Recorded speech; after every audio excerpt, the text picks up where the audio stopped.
Ditch the drawing and drastically speed up your animation workflow by learning how to bring fantastic Freepik character illustrations to life in Adobe Animate. First, let's fire up Adobe Animate and open a new document. Choose your desired dimensions and frame rate.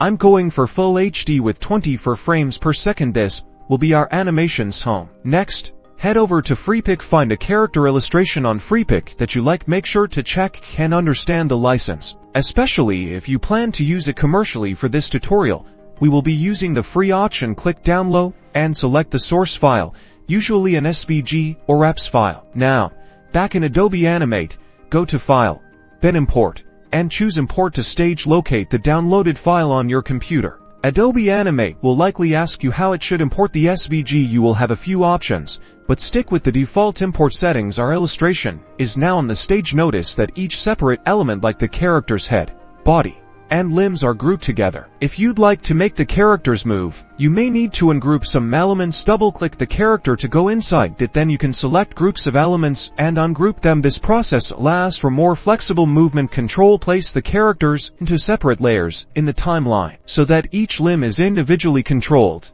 To make the animation easier, give it some movement. Select the character and create a motion tween in the timeline.